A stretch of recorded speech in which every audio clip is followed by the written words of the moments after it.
சங்கம் ஒரு சிறப்பு மிகுந்த ஒரு புத்தக திருவிழாவை பெங்களூரில் நடத்தி கொண்டிருக்கிறது.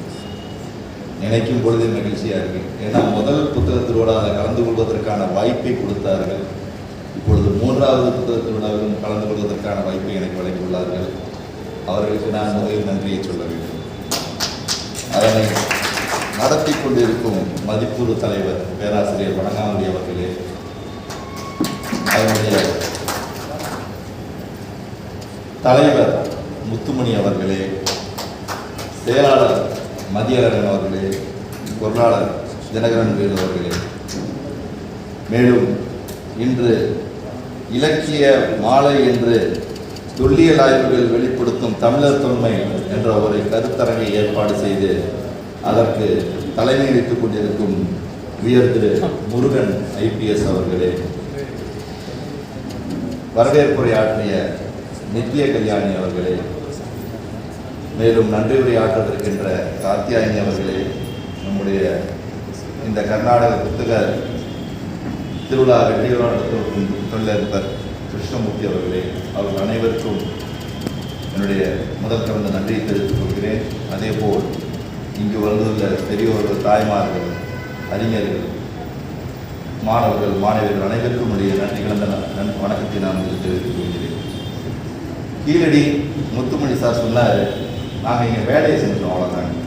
அதில் ஒன்றும் நாயகர்கள் அல்ல, வேலையை செய்வதற்காக தான் வந்திருக்கிறோம். அந்த பணியை நாம் செய்ய வேண்டும். எதுக்கு நம்ம செய்கிறோங்கிற கேள்வியை தான் நம்ம முன்னாடி வைக்கிறோம். ஆய்வு என்பது ஆய்வு உலகம் இந்த உலகத்தில் இயங்கிக் கொண்டே இருக்கிறது. அதுதான் முக்கியம்.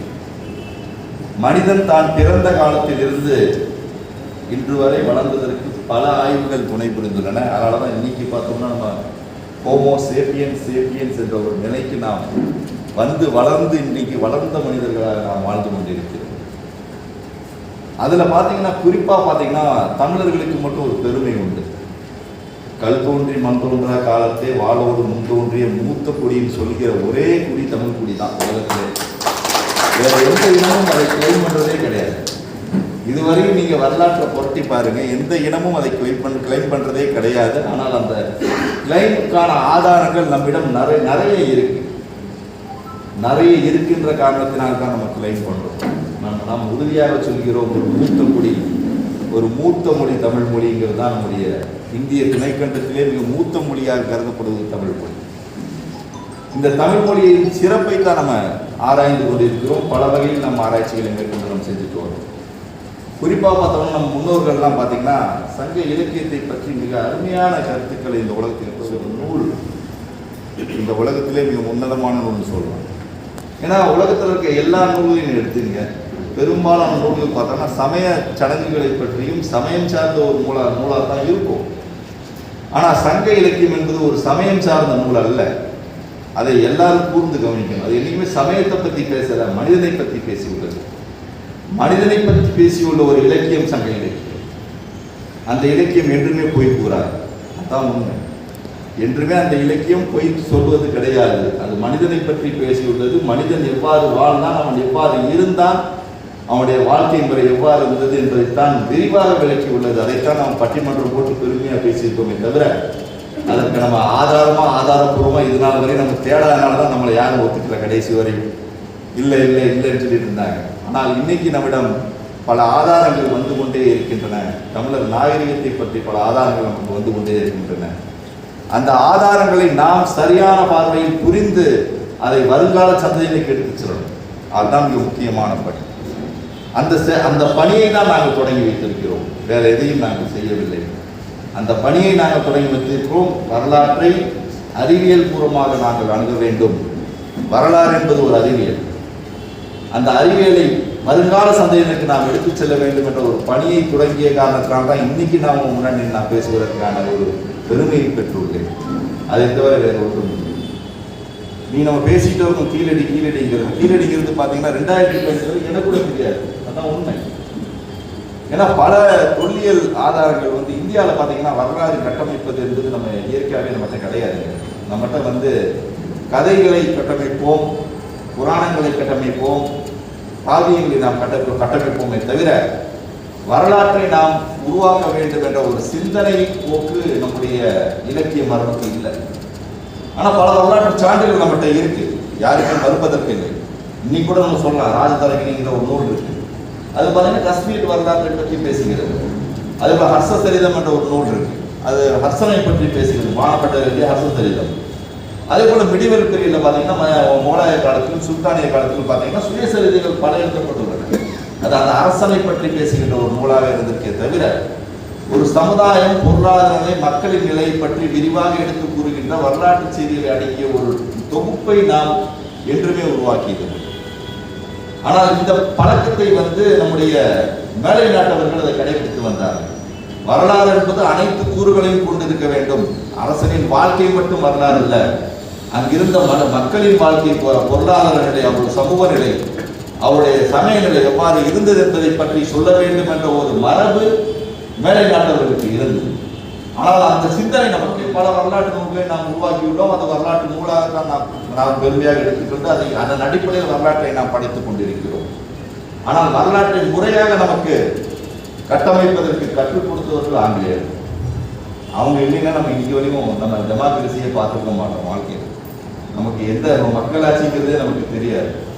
ஏனென்றால் மன்னர் ஆட்சி தான் நம்முடைய மிக முக்கிய ஒரு ஆட்சி முறையாக நம்முடைய இந்திய நாட்டில் இருந்துள்ளது. மன்னராட்சியை பார்த்துருக்க மாட்டோம், வரலாற்றை நமக்கு கற்றுக் கொடுத்தவர்கள் அவர்கள் தான். நம்முடைய ஜேம்ஸ் பிரின்சிப், அதே போல வில்லியம் ஜோன்ஸ் போன்ற அறிஞர்கள் இங்கு வரவில்லை என்றால் வரலாறு என்ன என்பது நமக்கு தெரிஞ்சிருக்காது. அவங்க தான் வரலாற்றை first Asiatic society of Bengal என்ற ஒரு நிறுவனத்தை ஏற்படுத்துறாங்க. அந்த ஏசியாட்டிக் சொசைட்டி ஆஃப் பெங்கால் தான் முதல்ல 1784 உங்களுக்கு வரலாற்றை பற்றி ஒரு சிந்தனையை இந்தியாவில் தூண்டி வருகிறது. வரலாறு என்ன, வரலாற்றை எவ்வாறு நாம் பார்க்க வேண்டும், அதை எவ்வாறு உருவாக்க வேண்டும், அதற்கு அடிப்படை சான்றுகள் என்ன, அதை வைத்து எவ்வாறு நாம் வரலாற்றை எழுதுவோம் என்ற ஒரு சிந்தனையை நமக்கு தூண்டி விடுகிறார்கள். அதன் அடிப்படையில் தான் அவங்களுக்கு முதல்ல கிடைச்ச இலக்கியம் பார்த்தீங்கன்னா அவங்களுக்கு சமஸ்கிருத இலக்கியம் தான் முதல்ல கிடைச்சது. ஏனென்றால் சமஸ்கிருத இலக்கியத்தை படித்த பண்டிதமார்கள் தான் அவர்கள் அறிவித்து இருந்த காரணத்தினால் அந்த சமஸ்கிருத இலக்கியம் தான் அவங்களுக்கு முதன்மையான இலக்கியங்களாக தோன்றியது. அதன் அடிப்படையில் தான் வரலாற்றை உருவாக்குனாங்க. அந்த வரலாறு உருவாகும் பொழுது முதல்ல பார்த்தீங்கன்னா ஹிந்து இந்தியாங்கிற ஒரு குறிப்பு தான் நம்மகிட்ட தெரிய வந்தது. அதுக்கப்புறம் தான் போக போக போக வரலாற்றில் பல மாற்றங்கள் ஏற்படுகிறது. அந்த மாற்றங்கள் பல வடிவங்களை இன்றைக்கு வரலாற்றுக்கு நாம் கொடுத்துள்ளது என்று தான் சொல்லணும். நீங்கள் ஏன்னா வில்லியம் ஜோன்ஸுக்கு அப்புறம் வந்த ஜேம்ஸ் பிரின்சிப் 1834 பிராமி என்ற ஒரு எழுத்தை படிக்கவில்லை என்றால் இதுவரை புத்த சமயம் இருந்திருக்கிறாங்க கேள்வி நம்ம கேட்டுக்கிறது. ஏன்னா புத்த மதம் இருந்துள்ளது உலகத்திலே ஒரு ஆர்கனைஸ்டு ரிலிஜியன், ஒரு முறையாக நிறுவப்பட்ட ஒரு மதம் என்று சொன்னால் உலகத்திலே மிக பழமையான மதம் என்றால் புத்த மதம். அந்த புத்த மதத்திற்கான ஆதாரங்கள் அந்த பிராமி எழுத்தில் பொறிக்கப்பட்டுள்ளன, அசோகனுடைய கல்வெட்டின் மூலம் பொறிக்கப்பட்டுள்ளன. அந்த கல்வெட்டுகளை படிக்க ஆரம்பித்தவர் ஜேம்ஸ் பிரின்சிப். ஏன்னா இந்தியர்களுக்கு அந்த கல்வெட்டு படிக்க தெரியல, இந்தியர்கள் தான் உருவாக்கி உள்ளார்கள், அந்த எழுத்தையும் உருவாக்கியவர்கள் இந்தியர்கள் தான். ஆனால் இந்தியர்களுக்கு அந்த காலப்போக்கில் அதை படிக்க மறந்துவிட்ட காரணத்தால் அந்த எழுத்தை படிக்க முடியவில்லை. அதை 1834 வந்த ஜேம்ஸ் பிரின்சிப் படிக்கிறார். அப்பொழுதுதான் நமக்கு தெரிந்து புத்த சமயம் இருக்கு, அசோகன் என்ற ஒரு அரசன் இருந்திருக்கிறான் என்ற தகவல் நமக்கு வருது. இதுதான் அவர்களுடைய கட்டுமானம். ஆங்கிலேயர்களை பற்றி நம்ம இன்னைக்கு திட்டிகிட்டு இருக்கோம். நிறைய பேர் நிறைய வகையில் திட்டுறாங்க, அவங்கள கலோனியல் ஐடியாலஜின்னு சொல்றாங்க. ஆனால் அவர்கள் நமக்கு நம்முடைய வரலாற்றை கற்றுக் கொடுக்கவில்லை என்றால் இன்று வரை நாம் வரலாறு எழுதியிருப்போமா என்ற ஒரு சந்தேகம் நமக்கு நிலவிக் கொண்டுதான் இருக்கும். வரலாறு நம்ம கதைகள் எழுதிட்டே இருப்போமே தவிர வரலாற்றை நம்ம உருவாக்கி இருக்க மாட்டோம். ஆனால் அவர்கள் வரலாற்றை எழுத கற்றுக் கொடுத்தார்கள். அதுக்கு பின்னால் பார்த்தீங்கன்னா அலெக்சாண்டர் கனிகாம் என்பவர் வருகிறார். அவர் தான் முதல்ல இந்திய தொல்பொருள் ஆய்வுத்துறை என்ற அந்த நிறுவனத்தை உருவாக்கிய முதல் தலைமை இயக்குனர். 1861 அவர் வர்றாரு. அவர் வரும்பொழுதுதான் அவருக்கு பல குறிப்புகள் கிடைக்கின்றன. சீன தூதர்கள் இங்கு வந்திருக்கிறார்கள், யுவான் சுவாங் ஃபாகியான் போன்ற தூதர்கள் இங்கு வந்திருக்கிறார்கள். அவருடைய குறிப்புகள் சீன மொழியில் பதிவிடப்பட்டுள்ளன. அதன் அடிப்படையாக கொண்டு ஆய்வுகளை மேற்கொள்கிறார். பல இடங்களை கண்டுபிடிக்கிறார். சும்மா அவர் செஞ்ச ஒரு கான்ட்ரிபியூஷன் யாருமே உலகத்தில் செஞ்சுக்க முடியாது. நம்ம இந்தியாவில் இவ்வளோ புத்த சமயத்திற்கான இடங்கள் இருக்கின்றனவா என்று ஆச்சரியப்படுகிறீர்கள். நாலந்தா, உங்களுக்கு குசிநகரம், கபிலவஸ்து, பிப்ரவா, உங்களுக்கு ஸ்ராவஸ்தி, தக்சசீலாக பல இடங்கள் கண்டுபிடிக்கப்படுகின்றன, சாஞ்சி உட்பட. இத்தனை இடங்களும் புத்த சமயத்துக்கான இடங்களாகத்தான் நமக்கு கிடைக்கும். இதன் அடிப்படையில் தான் ஒரு ஒரு உறுதியான ஒரு கட்டமைப்பு வரலாறு நமக்கு தெரிய வருகிறது. நமக்கு அசோகன் காலத்தை பற்றியும் புத்த சமயத்தை பற்றியும் வேத காலம் அதற்கு முன்னால் இருந்ததை பற்றியும் நமக்கு தகவல்கள் தெரிய வருகிறது. அதில் ஒரு புரட்சியை ஏற்படுத்துவது தான் நம்முடைய சர் ஜான் மார்சல். அவருடைய நூற்றாண்டு தான் இன்றைக்கி நம்ம கொண்டாடி கொண்டிருக்கோம். அவருடைய பிறந்த நூற்றாண்டை நாம் கொண்டாடவில்லை.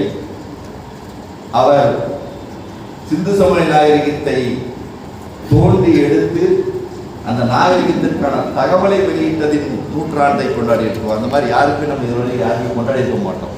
யாராவது ஒருத்தர் ஒரு தகவலை நீங்கள் வெளியிட்டாருன்னு யாருக்கும் இதுவரையும் கொண்டாடினது கிடையாது.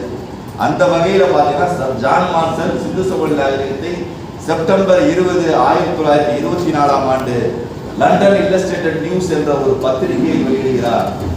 இந்தியாவில் மிக பழமையான நாகரிகம் கண்டுபிடிக்கப்பட்டுள்ளது, அந்த நாகரிகம் வேத காலத்துக்கு முற்பட்ட ஒரு நாகரிகமாக இருக்கிறது என்ற ஒரு தகவலை வெளியிட்டார். அந்த தகவல் இன்னைக்கு பல மடங்காக பெருகி இன்று பல கண்டுபிடிப்புகளுக்கு முக்கிய காரணங்களாக அமைஞ்சது.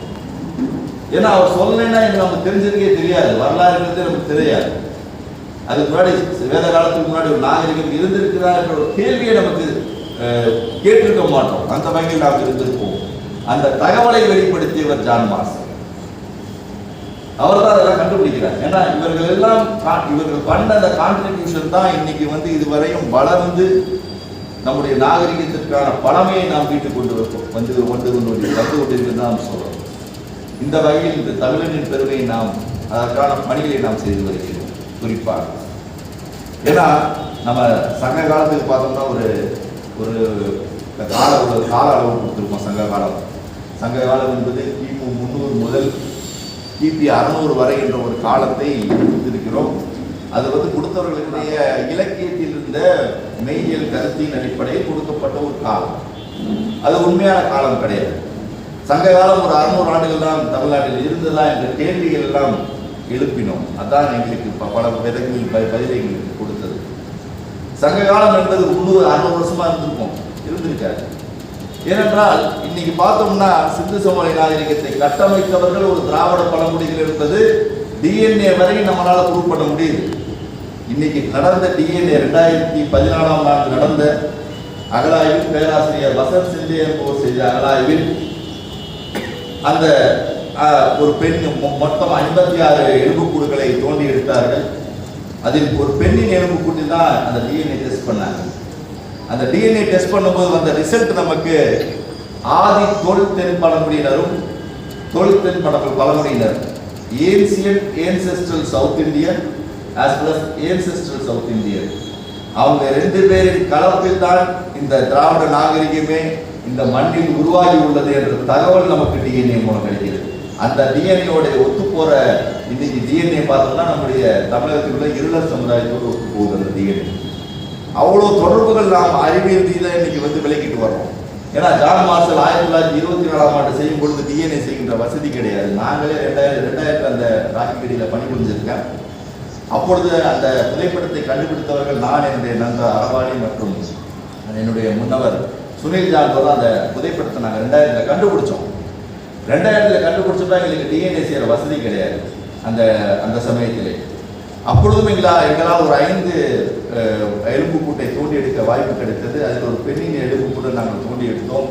அந்த பெண்ணின் எலும்புக்கூட்டில் பார்த்தீங்கன்னா சங்கு வளையல் அணிந்திருப்பால், தங்க சங்கிலி அணிந்திருப்பால். அந்த எலும்புக்கூடு இன்னும் இன்றைக்கு கூட நம்முடைய டெல்லியில் உள்ள நேஷனல் மியூசியம் சொல்லக்கூடிய தேசிய அருங்காட்சியகத்தில் காட்சிப்படுத்தப்பட்டுள்ளது. ஏன்னா அன்னைக்கு டிஎன்ஏ செய்யறதுக்கான வசதி இல்லை. ஆராய்ந்த பல அறிஞர்களில் குறிப்பாக ஜான் மார்சல் போன்றவர்கள்லாம் இது ஒரு வேத காலத்துக்கு முற்பட்ட ஒரு திராவிட நகரத்தை சார்ந்ததாகத்தான் இருக்க வேண்டும் என்ற கருத்தை எடுத்து சொல்லி சென்றார்கள். அந்த கருத்து இன்று வரை அறிவியல் ரீதியாக நிரூபிக்கப்பட்டு கொண்டிருக்கிறது என்பதுதான் உண்மை. அந்த வகையில் மிகவும் பழமையான ஒரு குடிகளாக இந்த பகுதியில் நாம் வாழ்ந்து கொண்டிருக்கிறோம். அவர்களுடைய மொழிதான் இன்று தமிழ் மொழியாக நாம் இங்கு காப்பாற்றி கொண்டு வருகிறோம் என்பதுதான் மிக முக்கியமான செய்தி. ஏன்னா சிந்துவெளியில் என்ன பேசினாங்க நமக்கு தெரியாது. சிந்துவெளி எழுத்துக்கள் இதெல்லாம் வரை யாராலும் படிக்க முடியாத காரணத்தான் சிந்துவெளியை பற்றி நம்மளால் புரிஞ்சுக்க முடியல. ஆனால் கருதுகின்ற அறிஞர்களின் கருத்து என்னவென்றால் அது முந்தைய புரோட்டோ திராவிடியர் என்று சொல்லப்படுகின்ற ஒரு மொழியாகத்தான் இருந்திருக்க வேண்டும். அந்த மொழிதான் தமிழாக உருவெடுத்துள்ளது. அந்த மொழி இன்று நிலைத்திருக்கிறது என்ற ஒரு கருத்தை நாம் எடுத்துச் சொல்கிறோம். அதற்கு மிக முக்கிய காரணியாக இருப்பது அறிவியல். அறிவியல் சிந்தனைகள் தான் மிக முக்கிய காரணியாக நமக்கு இருக்கின்றன. ஒரு ஆய்வு மேற்கொள்ளப்பட்டது. அந்த ஆய்வு இப்ப செய்யப்பட்டு இந்த உலகம் முழுவதும் பேசப்பட்டு வருகிறது. கீழடிங்கிறது நான் சொன்ன மாதிரி முன்னாடி சொன்ன மாதிரி 2015 வரை எனக்கு கூட தெரியாது. அதான் உண்மை. கீழடிங்கிறது 2015 வரை எனக்கு கூட தெரியாது. ஆனால் இன்னைக்கு உலகத் தமிழர்கள் முன்னால் கீழடி என்ற ஒரு வார்த்தையை கேளுங்கள், அனைவருக்கும் அந்த வார்த்தை தெரிந்துள்ளது. நம்முடைய தமிழரின் பெருமை எடுத்து சொல்லுகின்ற ஒரு இடமாக இருந்தது. ஏன்னா தமிழ்நாட்டில் இந்நாள் வரையும் நம்ம ஆய்வுகள் பண்ணியிருக்கோம். தமிழ்நாட்டில் நம்ம ஆய்வுகள் செய்யவில்லை என்ற குற்றத்தை நாங்கள் சுமத்தவில்லை. தமிழ்நாட்டில் கிட்டத்தட்ட 150க்கும் மேற்பட்ட ஆய்வுகள் நடந்திருக்கு. அதை யாரும் மறுப்பதற்கே இல்லை. ஆனால் 150க்கும் மேற்பட்ட ஆய்வுகளின் விளைவு என்ன என்பதுதான் நமக்கு தெரியாது. இதனால் வரையும் நடந்த ஆய்வுகளை பற்றி தகவல் எந்த புத்தகத்திலோ பாட புத்தகத்திலோ இதனால் வரை வந்தது கிடையாது. அதான் மிக முக்கியம். நம்ம இன்னும் சங்க இலக்கியத்தை நம்ம 300வது கிமு 300 தான் படிச்சுட்டு வரோம். வரை இன்னைக்கு வரையும் பாடத்திட்டத்தில் சங்க இலக்கியம் என்பது கிமு 300 கிபி 300 வரை தான் நாம் படித்துக் கொண்டு வருகிறோமே தவிர அதை பற்றி ஆய்வுகள் பல நடந்துள்ளன. 150க்கும் மேற்பட்ட இடங்கள் ஆய்வு செய்திருக்காங்க தமிழ்நாட்டில். அது குறிப்பாக பார்த்தீங்கன்னா அறிக்கையோட 1947 பண்ணாங்க. காவேரி பூம்பட்டினம் பார்த்தீங்கன்னா உங்களுக்கு 1965 பண்ணாங்க. ஆதிச்சநல்லூர் பார்த்தீங்கன்னா ஆதிச்சநல்லூர் தான் மிக முக்கியமாக நம்ம சொல்லணும். ஏன்னா ஆதிச்சநல்லூர் தான் மிக பழமையாக தமிழக பகுதியிலே முதலில் தோன்றப்பட்ட இடம். 1876 பெடரல் ஜோகர் என்பவர் தான் முதல்ல தோன்றாரு. அவர் பார்த்தீங்கன்னா ஒரு ஜெர்மன் எத்தனாலஜிஸ்ட் பார்த்து அவர் அந்த ஆய்வுகளை மேற்கொண்டு அங்கு கிடைத்த பொருட்களை அத்தனையும் ஜெர்மன்ல தான் இருக்கு, நம்மகிட்ட கிடையாது. அவர் ஜெர்மனுக்கு எடுத்துட்டு போய் ஜெர்மன்ல இன்னும் காட்சிப்படுத்தி வச்சிருக்காங்க. இன்னைக்கு எத்னாலஜிக்கல் மியூசியத்தில் அதை காட்சிப்படுத்தி வச்சிருக்காங்க. ஆதிச்சனுடைய கண்டுபிடிப்பு 1876 நம்மகிட்ட கண்டுபிடிப்பு. அதற்கு பின்னால் அலெக்சாண்டர் ரியா என்பவர் பார்த்தீங்கன்னா 1905 1907 அவர் அந்த ஆய்வு மேற்கொள்கிறார். அவருடைய கண்டுபிடிப்புகள் கொஞ்சம் நம்மகிட்ட லண்டன் மியூசியத்தில் இருக்கு, கொஞ்சம் நம்முடைய எக்மோர் மியூசியத்தில் இருக்கு. இது போன்ற பழமையான ஆய்வுகள் நம்முடைய தமிழகத்தில் நடந்திருக்கின்றன. ஆனால் ஆய்வுகளின் விளைவுகள் என்ன, அந்த மக்கள் யார், அவர்கள் எந்த இனத்தை சார்ந்தவர்கள், அவர்கள் பேசிய மொழி என்ன என்பதை பற்றி எந்த விரிவான தகவல்களும் ஆய்வுக்கு உட்படுத்தப்படவில்லை. ஆனால் நம்ம இன்னி வரை சொல்லிட்டு இருக்கோம். எங்க பார்த்தாலும் பார்த்தீங்கன்னா தமிழ்நாட்டை மட்டும்தாங்க பானை ஓடுல எழுத்து கிடைக்கும். நீங்க எங்க லாஸ்ட் பார்டரா நீங்க எடுத்துக்கிட்டீங்கன்னா ஆந்திராவில் கொட்டிப்பூண்டுங்கிற கிடைச்ச இடம் தான் இன்னி வரைக்கும் லாஸ்ட் பானை ஓடையும் எழுத்து. வேற எங்கேயும் எழுத்துக்கள் கிடைக்கல. இந்தியாவில் லாஸ்ட் பார்டர்னா ஆந்திராவில் நெல்லூர் மாவட்டத்தில் உங்களுக்கு கொட்டிப்பூண்டுன்னு சொல்லப்படுறதுதான் உங்களுக்கு தமிழ் என்று சொல்லப்படுகிற எழுத்து குறிக்கப்பட்ட பானை கடைசியாக கிடைச்சது. தமிழ் எழுதப்பட்ட பானை ஓடுகள் கிடைக்கும். ஆனால் அந்த தமிழ் பானை ஓடுகள் கிட்டத்தட்ட 1500க்கும் மேற்பட்ட தமிழ் பானை ஓடுகள் நாம் இதுவரை செய்த அகழாய்வுகள் நாம் எடுத்திருக்கோம். ஆனால் யாராவது சிந்திச்சிருக்கோமா அந்த எழுத்து எப்படி உருவானது என்ற ஒரு செய்தியை நாம் என்றுமே சிந்தித்ததில்லை. அதான் நம்முடைய முக்கியமான காரணம். ஏன்னா ஜேம்ஸ் பிரின்சிப் என்பவர் 1834 இது பிராமின்னு ஒரு இடத்துல படித்தார். அப்போ படித்த போது அவருக்கு தெரிந்த மொழி பிராகிருதம் என்ற ஒரு மொழி. அந்த பிராகிருத மொழியில் தான் எல்லா கருத்துக்களும் புத்த மத கருத்துக்களும் எழுதப்பட்டுள்ளன. பாலி பிராகிருத மொழியில் தான் முதன்மையான கருத்துக்கள் எழுதப்பட்டுள்ளன. அதே கருத்துக்கள் தான் தமிழ்நாட்டில் இருக்குன்னு ராபர்ட் சீவல் என்பவர் தான் 1856 மாங்குளம் கல்வெட்டெல்லாம் படிக்கிறார். அதுவும் பிராமியில் தான் எழுதியிருக்காங்க. மாங்குளம் கல்வெட்டும் மதுரைக்கு பக்கத்தில் இருக்கு, இன்னைக்கு அரிட்டாப்பட்டி பக்கத்தில் இருக்க மாங்குளம் கல்வெட்டும் பிராமி எழுத்துல தான் எழுதியிருக்காங்க. ஆனால் அவங்க என்ன பண்றாங்க, பிராகிருத மொழியில் படிக்கிறாங்க, படிக்க முடியல. பிராகிருத மொழியில் படிக்கும் பொழுது படிக்க முடியவில்லை, அது பிராகிருதமாக இருக்கும் என்று நினைப்பில் தான் படிக்கிறாங்க. ஆனால் 1924 கேவி சுப்பிரமணிய என்பவர் தான் அது பிராகிருதத்தில் படிக்கக்கூடாது, தமிழில் படிக்கணும், அதை தமிழில் படித்தார். அப்போதான் தமிழில் இருந்தது புரிய ஆரம்பிச்சது நமக்கு. 1924 முன்னாடி தமிழ் மொழிங்கிறது தமிழ் மொழிக்கான எழுத்து என்று கூட தெரியாமல் நாம் இருந்திருந்தோம். அவர் சுப்பிரமணியர் படிக்கும் பொழுது அந்த மாங்குளம் கல்வெட்டை படித்து விட்டு நெடுஞ்செழியின் பெயர் எழுதப்பட்டுள்ளது என்று ஒரு குறிப்பிட்டார். நெடுஞ்செலி பாண்டிய சங்ககால பாண்டிய மன்னன் நெடுஞ்செலியின் பெயர் குறிக்கப்பட்டுள்ளது கிட்டத்தட்ட 2000 ஆண்டுகளுக்கு முன்னால். அந்த எழுத்தை பற்றிய ஆய்வுகள் இப்பொழுது நாம் முன்னெடுத்து சென்று கொண்டு இருக்கிறோம். இன்னைக்கு பார்த்தோம்னா எல்லாரும் நம்ம சொல்லுவாங்க, வரலாற்றுகள் பெரும்பாலான வரலாற்றுகள் அசோகனுடைய எழுத்திலிருந்து தான் நாம் கடன் வாங்கி நம்முடைய எழுத்துக்களை நாம் உருவாக்கினோம் என்ற ஒரு கருத்தை சொல்லுவார்கள். இல்லை இல்லை என்பதுதான் இன்றைய அகழாய்வு முடிவுகள் சொல்லுகின்ற ஒரு முடிவு, தீர்க்கமான முடிவு. இந்த எழுத்தை உருவாக்கியவன் தமிழன். இந்த எழுத்து உருவாக்கப்பட்ட இடம் தமிழகம். ஏனென்றால் தமிழக பகுதியில் தான் இந்த எழுத்துக்கான பயிற்சிக்கான அனைத்து ஆதாரங்களும் கிடைக்கின்றன, வேறு எங்கும் கிடைப்பதில்லை. ஏனென்றால் சிந்து சமவெளியில் நமக்கு எழுத்துக்கள் உண்டு. சிந்து சமவெளியில் உள்ள எழுத்துக்கள் சித்திர எழுத்துக்கள், அது பிக்டோகிராஃபின்னு பேர். இன்னைக்கு இருக்க நம்ம சைனேஜ் மாதிரி தான், ரோட்ல வைக்கிற சைன் போர்டு மாதிரி தான். அது ஒரு சைன் போர்டை வச்சு நீங்க எது வேணாலும் யூகித்துக் கொள்ளலாமே தவிர அது பொலிட்டிக் வேல்யூ கிடையாது. ஒரு ஒளிக்கான ஒரு எழுத்து கிடையாது. அதனால படிக்க முடியல. பைலிங்குவல் கிடைக்காத வரை நம்ம சிந்து சமவெளி எழுத்து நம்மளால் படிக்கவே முடியாது. அது புரோட்டோ திராவிடனை தான் கன்சிடர் பண்ண முடியுமே தவிர அதை படிக்க முடியாது நம்மளால். ஆனால் ஒரு ஒளி உருவாக்கி அந்த ஒளிக்கான எழுத்துக்களை எழுதுகின்ற பயிற்சி முறை நம்முடைய தமிழக பகுதியில் நடந்துள்ளது என்பது நம்முடைய அகழாய்வுகள் இன்னைக்கு கண்டுபிடிச்சு சொல்லியிருக்காங்க. கிட்டத்தட்ட 150 இடங்கள் மேற்பட்டாங்க நடந்த அகழாய்வுகள் இன்னைக்கு நமக்கு ஆணித்தரமாக எடுத்து சொல்கின்றன. தமிழன் தான் இந்த எழுத்தை கண்டுபிடித்தான், இந்த எழுத்தை உருவாக்கினான். இந்த எழுத்தை தான் வட இந்தியாவில் உள்ள பிராகிருத மொழிக்கும் பயன்படுத்தினார்கள். அதோடு அல்லாமல் இந்தியாவில் உள்ள அனைத்து மொழிக்கும் தாய் எழுத்தாக இந்த எழுத்து விளங்கியுள்ளது. இந்த எழுத்து தெற்காசிய நாடுகளுக்கும் பயணித்துள்ளது என்ற கருத்தை நாம் இன்னைக்கு நம்ம அறிவியல் பூர்வமாக சொல்லிட்டு இருக்கோம். அது கண்டுபிடிக்கப்பட்ட இடம் கொடுமணல், கீழடி. கிட்டத்தட்ட தமிழ்நாட்டில் மட்டும் 1500 பானை நூல் எழுத்து கிடைச்சிருக்கு. அதோடு இல்லாமல் பாறையில் எழுதப்பட்ட எழுத்துக்கள் 100க்கும் மேற்பட்ட பாறையில் எழுத்துக்கள் கிடைச்சிருக்கு. தங்க நாணயங்களும் தங்க கட்டியிலும் எழுதப்பட்ட எழுத்துக்கள் கிடைச்சிருக்கு. தங்க கட்டியில கூட எழுதி வச்சிருக்காங்க நம்ம ஆளுங்க. தேனூர் இடம், மதுரைக்கு அருகில் தேனூர் இடத்துல 1908ஆம் ஆண்டு ஒரு காற்று வச்சு மரம் சாஞ்சிருச்சு. அதுல மரத்துக்கு அடியில் ஒரு முட்டி கிடைச்சது. அந்த முட்டியில 7 தங்க கட்டி கிடந்தன. கிட்டத்தட்ட 750 கிராம் போட்ட தங்க கட்டியை வீட்டுக்கு எடுத்துட்டு போயிட்டாங்க. அதுக்கப்புறம் அந்த ஊரே சீஸ் பண்ணி போலீஸ் அதை ரெக்கவரி பண்ணி நம்முடைய கலெக்டர் ஆஃபீஸில் வச்சிருந்தாங்க அந்த தங்க கட்டிகளை.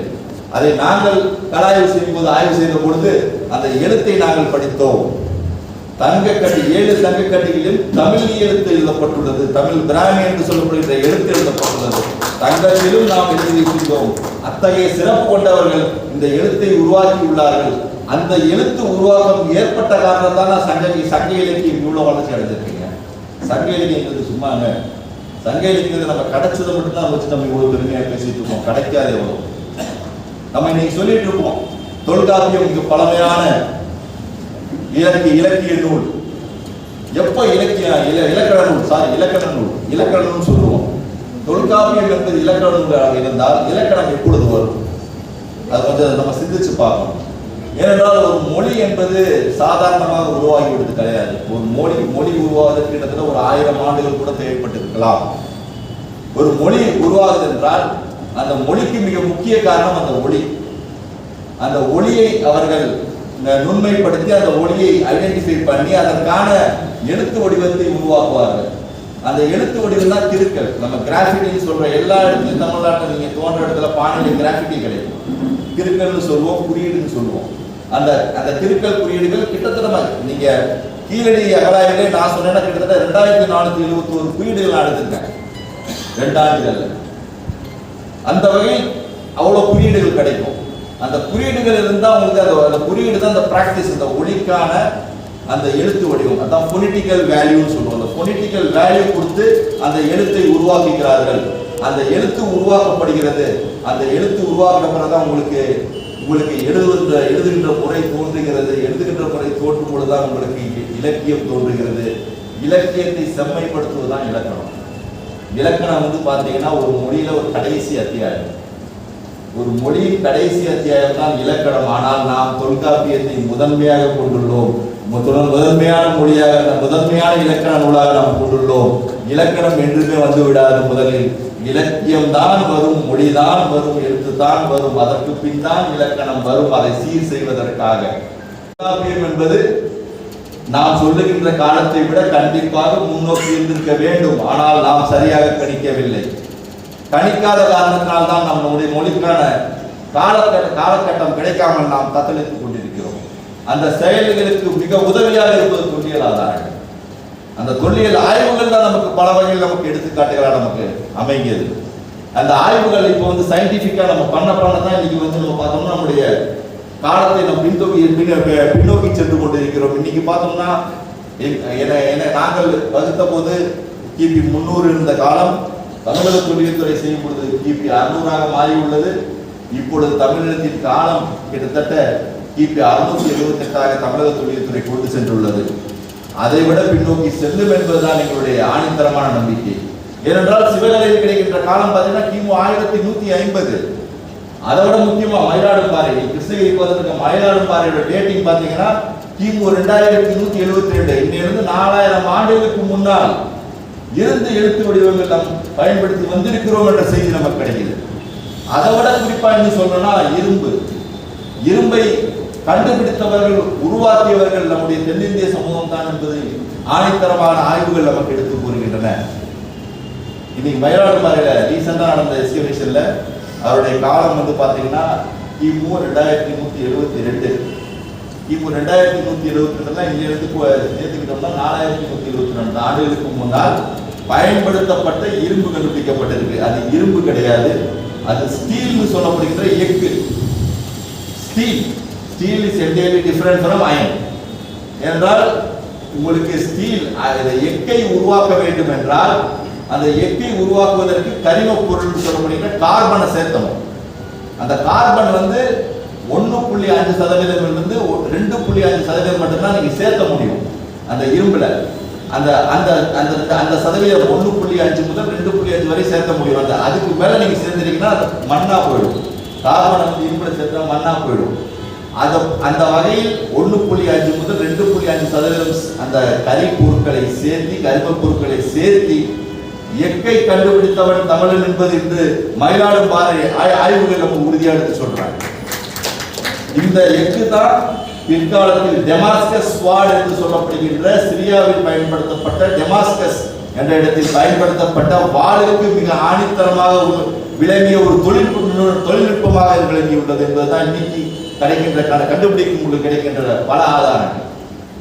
இதுதான் நம்முடைய முக்கியமான ஆதாரங்கள். இந்த தொல்லியல் ஆதாரங்களை ஏன் நம்ம இதனால் வரையும் புறக்கணிச்சுட்டு வந்தோம்? ஏன்னா கீழடிக்கு முன்னாடி கீழடிக்கு பின்னாடி நீங்க பார்த்துக்கலாம். கீழடிக்கு முன்னாடி வரையும் தொல்லியல் என்றாலே யாருக்குமே தெரியாது. தொல்லியல் என்றாலே யாருக்குமே தெரியாது. என்னன்னு கேட்பாங்க, புதையல் தோன்றீங்களான்னு கேட்பாங்க. எல்லாருமே கேட்கறது வந்து புதையல் தோன்றீங்களா, தங்க எடுக்கிறீங்களான்னு கேட்பாங்க. தவிர இன்னைக்கு அந்த கீழடிக்கு பின்னால் வந்திருக்கின்ற ஆர்வம் தமிழர்களின் ஒரு வரலாற்று பின்னணியை எவ்வளவு தூரம் நாம் கண்டுபிடிக்க முடியுமோ அறிவியல் ரீதியாக கண்டுபிடிப்பதற்கான ஒரு வழிவகை செய்துள்ளது என்பதை நினைக்கும் பொழுதுதான் பெருமையா இருக்கு. ஏனென்றால் அது மக்கள் மயப்படுத்த வேண்டும். வரலாறு என்பது மக்கள் பயப்படுத்த வேண்டும் என்றால் மக்களை சார்ந்ததுதான் வரலாறு. மக்களை பற்றி பேசுகின்றது தான் வரலாறு. அரசனை பற்றி பேசுவது வரலாறே கிடையாது. ஒருத்தர் இருந்தா சண்டை போட்டா மரணட்டாங்கிறதுலாம் வரலாறு கிடையாது. ஆனால் சமுதாயம் எவ்வாறு இருந்தது, சங்க இலக்கியங்கள் அதை பேசியுள்ளன என்பதுதான் ரொம்ப முக்கியம். இன்னைக்கு பாலகிருஷ்ணன் ஐயா ஐஏஎஸ் ஐயா சொல்ற கருத்தை நினைச்சு பார்க்கும் பொழுது சங்க இலக்கியத்தை திரும்ப நாம் மறுஆய்வு செய்ய வேண்டும் என்ற ஒரு எண்ணம் தோன்றியுள்ளது. அவர் சொல்லுகின்ற கருத்து நம்முடைய சங்க இலக்கியம் சாஃப்ட்வேர் என்று நினைத்தோம் என்றால் நம்முடைய ஹார்ட்வேர் சிந்து சமநாகரிகமாக இருக்கிறது.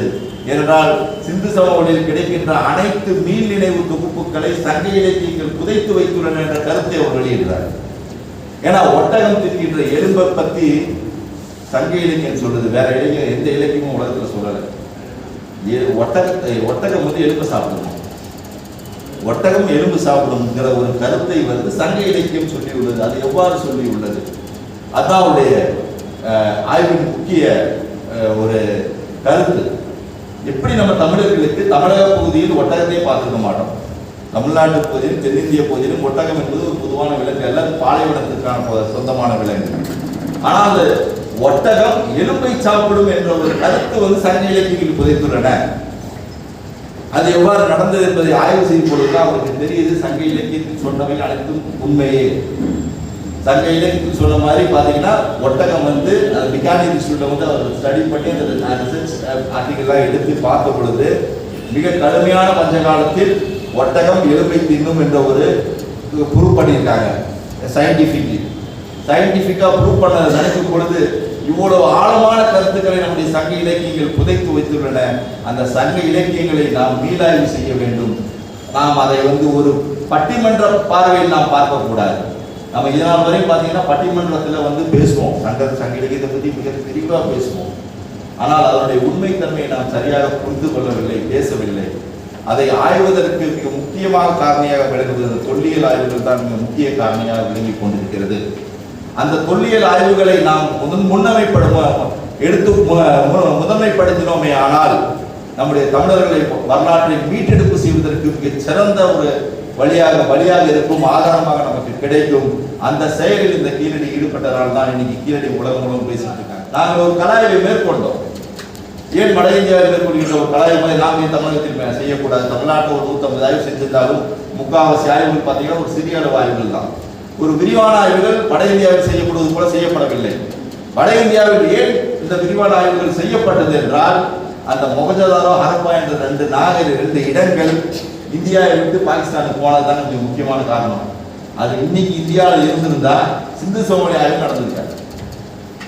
ஹரப்பா மொகஞ்சதாரோ பெருமையை மட்டும் தான் நம்ம பேசிட்டே இருந்திருப்போமே தவிர, அந்த 2 நகரங்கள் நம்ம இந்தியாவை விட்டு பாகிஸ்தானுக்கு போற காரணத்தினால்தான் வட இந்தியாவில் 5 அகழாய்வு மையங்களை இந்திய தொல்பொருளாய்வுத்துறை ஏற்படுத்தி சல்லடை போட்டு எல்லாத்தையும் தேடினாங்க.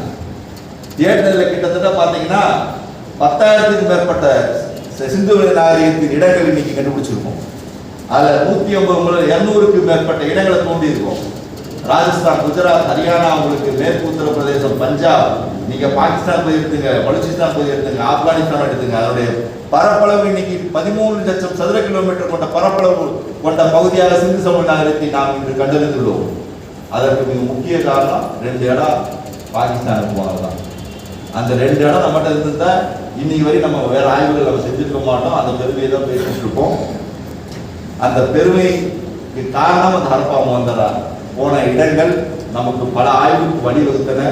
இன்னைக்கு நாம் பெரிய இடங்கள்லாம் நம்ம இந்திய பகுதியில் கண்டுபிடிச்சிருக்கோம். ராகிகிரி போன்ற இடங்கள் கண்டுபிடிச்சிருக்கோம், தொலைவீரா போன்ற இடங்கள், லோக்கல், மணவாளி, காளிமங்கன், எத்தனையோ ஹரப்பா நாகரிகத்துக்கான இடங்கள் நம்ம கண்டுபிடிச்சிருக்கோம்.